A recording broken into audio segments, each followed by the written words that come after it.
श्री राधे। तो देखो, जब महर्षि वेदव्यास जी ने भगवान से ऐसी प्रार्थना करी तो श्री नारद जी चले आए। नारायण नारायण नारायण। महर्षि वेदव्यास जी ने उठ करके नारद जी का स्वागत किया, वंदन अभिनंदन किया, जलपान इत्यादि कराया। और फिर जब दोनों बैठ करके चर्चा करने लगे तो श्री नारद जी ने महर्षि वेदव्यास जी को परेशान देखा तो पूछा, पाराशर्य महाभाग भवतः कच्चिदात्मना परितुष्यते शारीर आत्मा मानस एव वा। हे पराशर नंदन, परासस्यापत्यम पुमान पराशरः, माने पराशर ऋषि की संतति में उत्पन्न होने के कारण महर्षि वेदव्यास जी का एक नाम पाराशर नंदन भी है। तो महर्षि वेदव्यास जी ने सारी व्यथा बताई तो श्री नारद जी ने कहा कि देखो प्रभु, आपने संसार के लिए दुनिया भर के कार्य किए, दुनिया भर के ग्रंथों की रचना करी, अच्छी बात है, लेकिन एक रचना एक कार्य हमारे कहने से भी कर दो। तो व्यास जी ने निवेदन किया, बोले नहीं महाराज, अब तो हम बूढ़े हो गए, अब हमने जो काम करना था वो कर लिया, अब कुछ भी करने की हमारी न तो उम्र है और ना ही हमारी ऐसी कोई सामर्थ्य है। लेकिन फिर भी जैसे तैसे करके, क्योंकि भगवान की प्रेरणा से नारद जी आए, महर्षि वेदव्यास जी को मनाया और फिर चतुः श्लोकी भागवत श्री नारद जी ने व्यास जी को प्रदान कर दी। चतुः श्लोकी माने 4 श्लोक दे दिए, केवल 4, और उन्हीं 4 श्लोकों की व्याख्या करते करते करते करते महर्षि वेदव्यास जी ने 18,000 श्लोकों की रचना कर दी। अब आप सोच रहे होंगे कि भाई ये चतुः श्लोकी भागवत क्या है? तो देखो, चतुः श्लोकी भागवत एक प्रकार से हमारे भगवान का पावर प्लांट है, एक प्रकार से ये भगवान की विशेष ऊर्जा है, विशेष शक्ति है या विशेष तेज है। क्योंकि सृष्टि का निर्माण करने के बाद भगवान ने जब ब्रह्मा जी को कमान दे दी, बोले बेटा अब तुम व्यवस्थापक हो, तुम चाहे अच्छा चलाओ बुरा चलाओ, जैसे मर्जी चलाओ, तुम्हारी जिम्मेदारी है संसार को चलाना। तो ब्रह्मा जी ने 2, 4, 10 साल चलाया। अब संसार में हम लोग अपना अपना घर नहीं चला पाते, संसार तो कितना बड़ा है, और फिर संसार में सबके मत, सबकी बुद्धि, सबके विचार, सबकी रति मति गति सब अलग अलग है।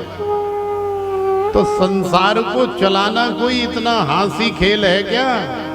ब्रह्मा जी ने जा करके भगवान के पास अपना दंड कमंडल और आइडेंटिटी कार्ड उतार करके रख दिया, बोले महाराज ये रही चाबी और हम चले भजन करने, हमारे बस की बात नहीं है या संसार को चलाए वो। तो भगवान ने कहा अरे भैया कछु रुपया पैसा कोई धन दौलत कोई माल वाल चाहिए तो ले जाओ। अरे कम से कम यार भागो तो मत, मेहनत करो पुरुषार्थ करो और कोई आवश्यकता है तो हम पे दे ले जाओ।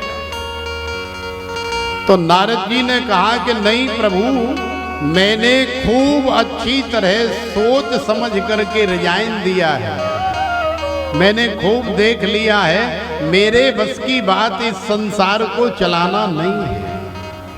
और बात भी बिल्कुल एकदम ठीक है, क्योंकि अभी तक ब्रह्मा जी ये सोच करके चला रहे थे कि इस संसार को मैं चला रहा हूं, इसलिए संसार ब्रह्मा जी से नहीं चला, फेल हो गए। तो भगवान ने कहा कि देखो बेटा, अब तुम एक काम करो, दुकान तो हमारी है, अब जो घाटा होगा वो हमारा होगा, अब जो नफा होगा वो हम तुमसे लेंगे नहीं, वो तुम्हारा होगा। अरे कम से कम मुनीम गिरी सेवा तो कर लो। माने अभी तक तुम सोच रहे थे कि मेरा संसार और मैं चलाने वाला और मैं विधाता और मैं व्यवस्थापक या मैं मेहनत,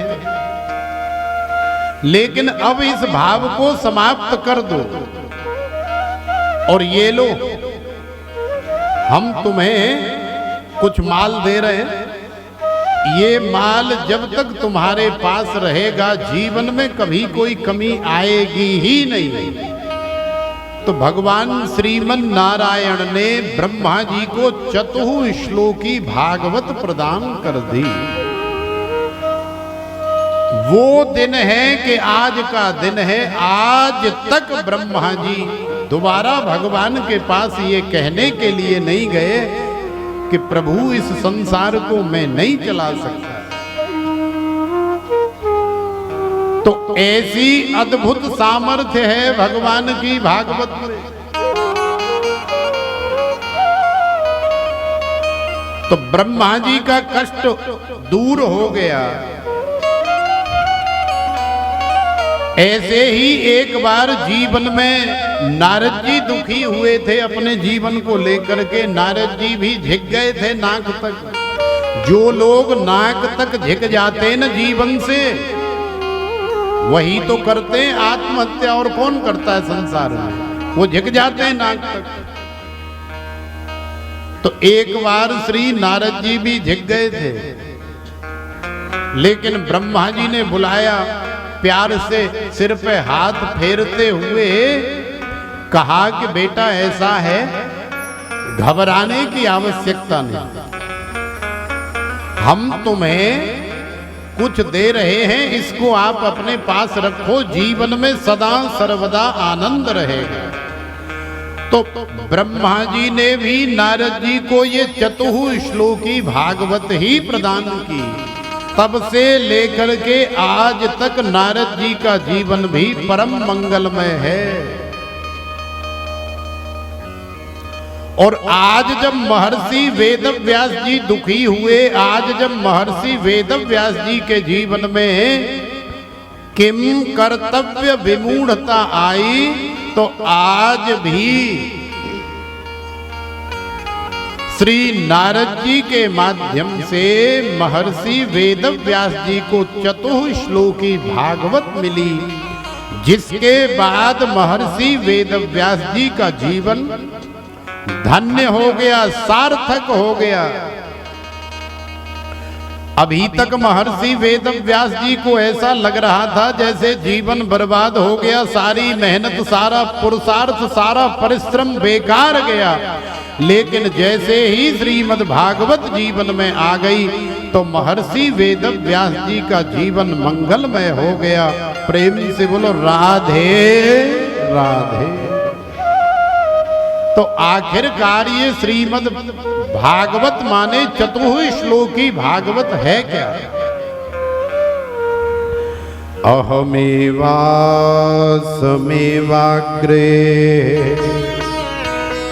नान्ययत् सदसत्परम् पश्चादहं यदेतच्च यो वसेतसोऽस्म्यहम् ऋतेर्थं यत् प्रतीयेत न प्रतीयेत चात्मनि तद्विद्यादात्मनो मायाम् यथा भासो यथा तमः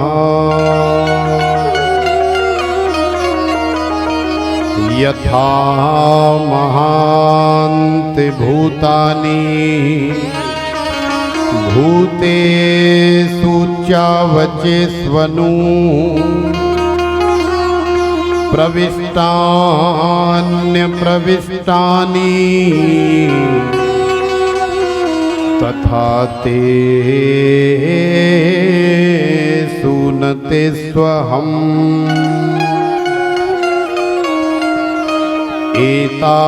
एतावदेव जिज्ञास्यम् तत्त्वजिज्ञासुनात्मनः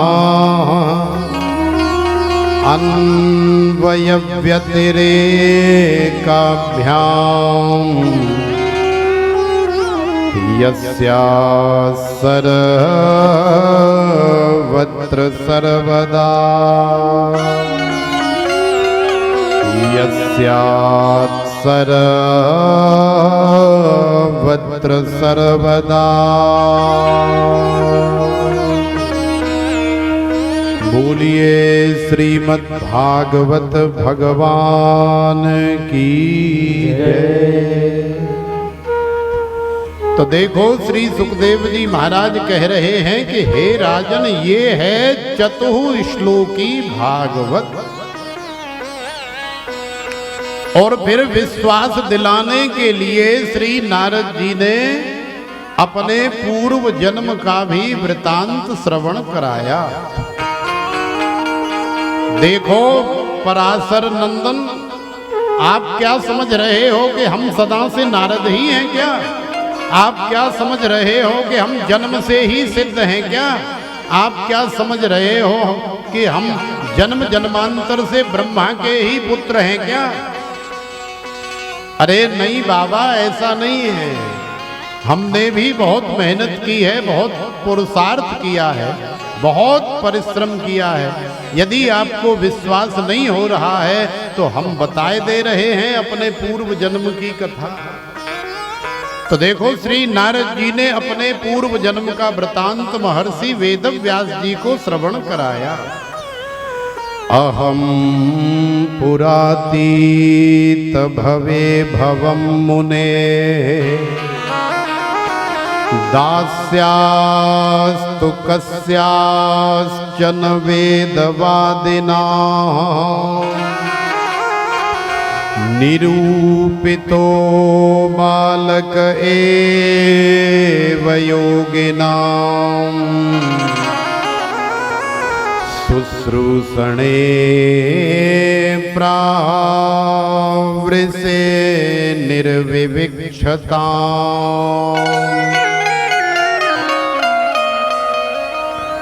तो देखो महर्षि वेदव्यास जी को श्री नारद जी कह रहे हैं कि अहम पुरातीत भवे भवम मुनेहे, माने हम पहले अपने पूर्व जन्म में एक दासी के पुत्र थे और हमारी माँ के पास में कुछ भी नहीं था। झाड़ू लगा करके, कपड़े धो करके, किसी का भोजन बना करके, माने दूसरों के यहाँ सेवा करके जो रोटी पेट भरने के लिए माँ को मिल जाती थी और 2 रोटी वो हमारे लिए लेकर के आ जाती थी और लोगों के उतरे हुए पहने हुए कपड़े हमको पहनने के लिए मिल जाते थे। माने ऐसी हमारी स्थिति थी, क्योंकि मैं तो महाराज एक दासी का पुत्र था, लेकिन साथ में महाराज मेरी मां सत्संगिनी थी, मेरी मां कथा सुनने वाली थी, मेरी मां संतों की, ब्राह्मणों की, गौओं की, दीन दुखियों की सेवा करने वाली थी। और परिणाम ये हुआ कि एक बार हमारे गांव में संतों की मंडली आई और चतुर्मासा करने के लिए 4 महीने संत रुक गए। नित्य कथा हो रही है, कीर्तन हो रहा है, भंडारा हो रहा है। तो जब मां जाती थी समय निकाल कर, तो मैं तो महाराज छोटा सा ही था, तो मुझे भी मेरी मैया साथ में ही ले जाती थी। संत कथा करते थे और मैं अपनी मैया की गोद में बैठ करके आनंद के साथ में कथा श्रवण करता था। धीरे धीरे महाराज में बड़ा हुआ, मुझे समझ आने लगी और साथ साथ भगवान से भी प्रेम हो गया और संतों के प्रति ऐसी श्रद्धा, ऐसा भाव जागृत हो गया मेरे मन में कि मैंने एक दिन अपनी मां से कहा कि मैया मैं चाहता हूं कि मैं भी बाबा बन जाऊं। तो मैया ने एक दिया खींच करके, चल दारी के, एक तो त्यो बाप नाए या पहले ते ही कैसे कैसे तो पार रही हूं, कैसे कैसे तो पढ़ाई रही हूं, और तू अकेलो मेरी छाती को टुकड़ो, मेरो कलेजो, बाबा बन जाऊं। तू बाबा बन के बाहर चलेगो तो मैं तो वैसे ही मर जाऊंगा, मैं तेरे बिना कैसे जीऊंगी रे। तो बालक रामदास एक थप्पड़ खा करके चुप हो गए, लेकिन एकांत में विचार कर रहे हैं कि हे भगवान, यदि ये हमारी मां जीवित रहेगी तो ये मुझे बाबा बनने नहीं देगी, इसलिए मेरी आपसे प्रार्थना है, निवेदन है कि हमारी मैया को जल्दी से जल्दी आप बुला लो, उठा लो, तो मैं फिर आजाद हो जाऊंगा, स्वतंत्र हो जाऊंगा। हालांकि मां के प्रति ऐसी भावना नहीं होनी चाहिए, किसी भी परिस्थिति, किसी भी कंडीशन में नहीं होनी चाहिए, ये अनुचित है। लेकिन चूंकि बालक रामदास की मां को उठाने की भावना के पीछे जो कारण है वो है भगवान का भजन, कि हे प्रभु मैं आपका भजन करूंगा, ज्यादा से ज्यादा भजन करूंगा। तो भगवान ने प्रार्थना सुन ली। आज प्रातः काल 4 बजे जब वो मैया गैया धोने गई तो पहले घास फूस तो होती थी बड़ी बड़ी डंगरों के बेड़े में, काले नाग ने आकर के उस मैया के पैर में काट लिया। तो मैया ने समझा कि कोई कीड़ा कांटा लग गया होगा, कोई बात नहीं, चलता रहता है। लेकिन काला नाग काट जाए और आप इलाज नहीं करवाएं तो ज्यादा देर जान बचती नहीं। तो बालक रामदास की मैया पधार गई। तो बालक रामदास बड़ी जोर जोर से हंसे और फिर थोड़ी देर में ही बड़ी जोर जोर से रोने लगे। तो श्री सुखदेव जी महाराज कह रहे हैं कि हे राजन, बालक रामदास की आंखों से 2 तरह के आंसू निकले, माने एक आंख से गर्म और एक आंख से ठंडा। देखो, जब हम लोग दुख में रोते हैं ना, तो आप प्रैक्टिकल कर लेना। जब आप दुखी होकर के रोओगे तो अपने आंसू को अपनी त्वचा से स्पर्श करा के देखना, ऐसे आपको गरम गरम फील होगा। और जब आप प्रसन्नता में रो रहे हो, जब आप खुशी में रो रहे हो, तब भी आप ऐसे स्पर्श करा के देखना, आपको एकदम ठंडा महसूस होगा। तो बालक रामदास को मां के जाने का दुख भी है कि हाय मेरी माँ चली गई, अब मुझे अपनी गोद में कौन बिठाएगा, और जब भी मैं दुखी होऊंगा तो मेरे सिर पर हाथ कौन फेरेगा, मुझे अपने हृदय से कौन लगाएगा। लेकिन प्रसन्नता ये है कि अब मुझे संसार में किसी प्रकार का कोई बंधन नहीं है जो भगवान का भजन करने से रोक सके, साधु बनने से रोक सके। तो नारद जी बता रहे हैं कि मेरी आंख से ठंडे और गर्म दोनों प्रकार के आंसू निकले, और कुछ ही समय बाद संतों से दीक्षा लेकर के, आज्ञा लेकर के बालक रामदास निकल जाते हैं जंगल में, और कहीं किसी सरोवर के किनारे वट वृक्ष के नीचे बैठ करके बालक रामदास ने ऐसा अद्भुत भजन किया, ऐसी अद्भुत अलौकिक तपस्या करी कि आज बालक रामदास को हमारे बांके बिहारी रमण बिहारी की थोड़ी सी झलक उनके हृदय में मिली, तो बार बार उसी झलक को पाने के लिए लालायित हो उठे। लेकिन तुरंत आकाशवाणी हो गई, और आकाशवाणी ने कहा कि हे बालक, यदि तू इस झलक को हमेशा पाना चाहता है तो ये झलक या ये दर्शन या ये प्राप्ति इस जन्म में संभव नहीं है। तू तपस्या कर, भजन कर, माने तू अपना कर्म कर, बाकी फल देने वाले कब मिलेगा, कितना मिलेगा, कैसा मिलेगा, इसका निर्णय करने वाले तो हमारे मालिक भगवान हैं, गोविंद हैं। लेकिन हम लोग हैं कि फल की प्राप्ति पहले चाहिए और काम बाद में कर लेंगे। अरे पहले ये तो बताओ कि मिलेगा क्या, पहले फल चाहिए, फल।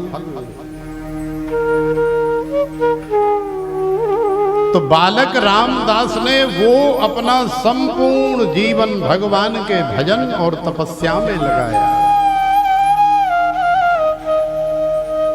सारा जीवन बांके बिहारी के साथ, रमण बिहारी के साथ आंतरिक दृष्टि से बालक रामदास कह रहे हैं कि बांके बिहारी तेरे नाल वे असां लालैया अखियां। तुसी पंजाबी भजन सुनते नहीं, नाल बोलते नहीं। बांके बिहारी तेरे नाल वे असां लालैया अखियां।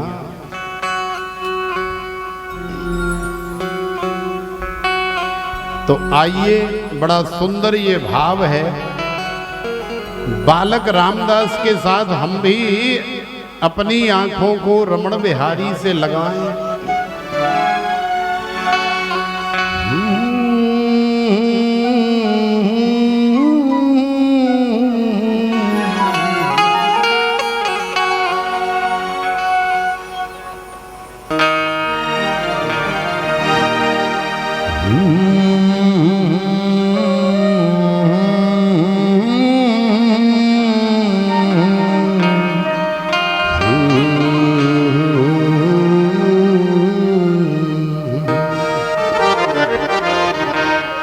बांके बिहारी तेरे नाल वे असां लालैया अखियां।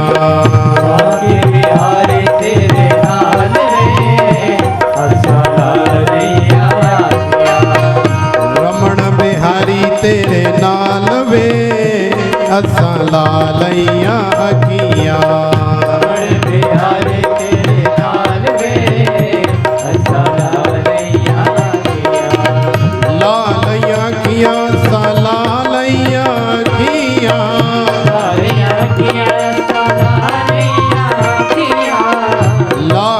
अखियां सा लालैया अखियां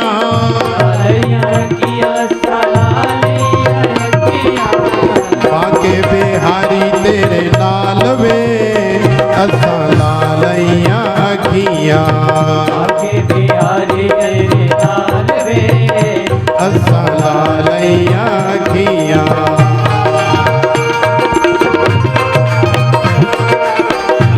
बाके बिहारी लाल की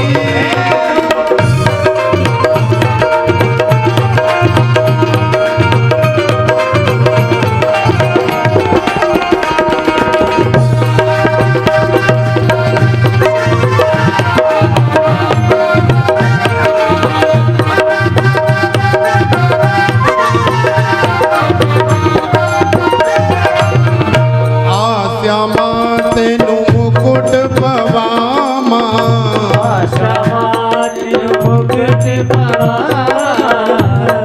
श्यामा तेनू मुकुट पवामा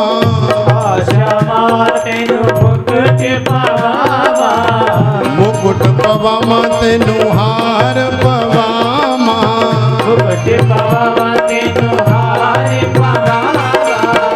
मुकुट पवामा तेनू हार पवामा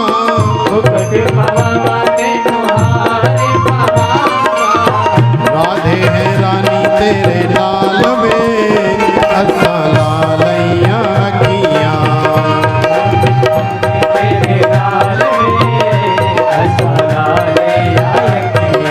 रमण बिहारी तेरे लाल में असा लालैया अखियां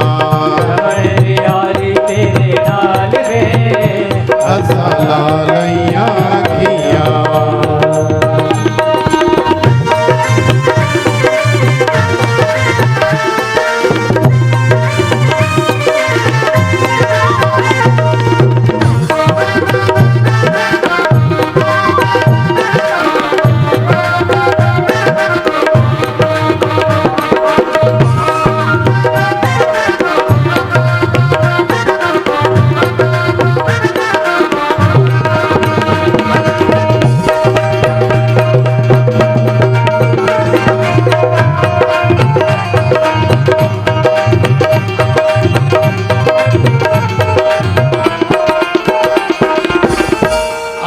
श्यामा तेनू गजरा लगामा श्यामा तेनू गजरा लगामा श्यामा तेनू गजरा लगामा श्यामा तेनू गजरा लगामा मुकुट लगामा तेनू गजरा लगामा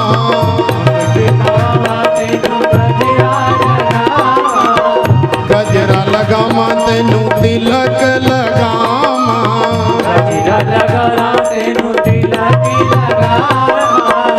चंदन टीका लाल वे असा लालैया अखियां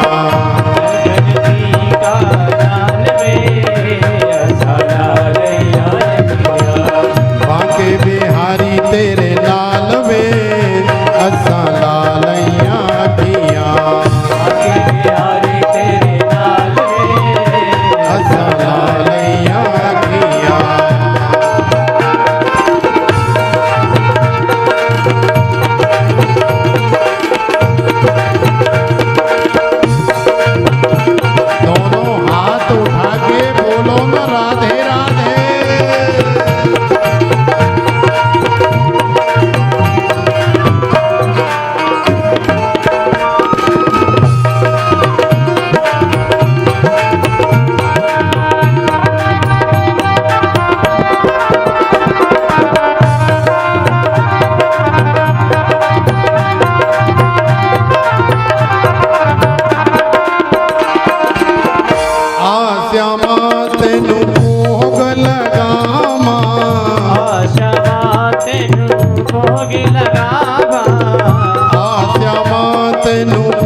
लगामा तेनू दूध पिलामा लगाना तेनू दूध पिलावा माखन मिसरी लाल में असा लालैया अखियां मिसरी लाल में सलालिया बाके बिहारी तेरे नाल में असा लालैया अखियां बिहारी तेरे नाल में असा लालैया अखियां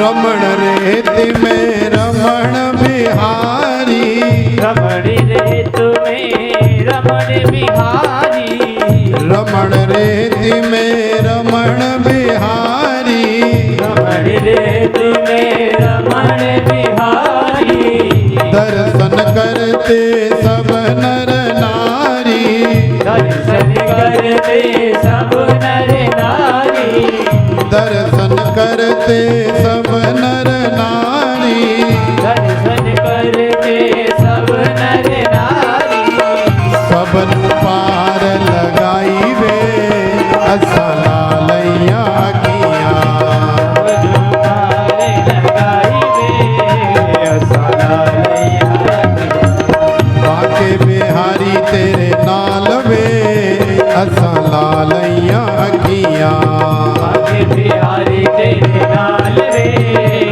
सलालिया लालैया अखियां सा लालैया अखियां लालिया किया सलालिया किया लालैया अखियां सा लालैया अखियां लालिया किया सलालिया किया रमण बिहारी तेरे नाल में असा लालैया अखियां आगे बिहारी तेरे नाल रे सलालिया किया बाके बिहारी तेरे नाल में असा लालैया अखियां आगे बिहारी तेरे नाल रे सलालिया किया रमण बिहारी तेरे नाल में असा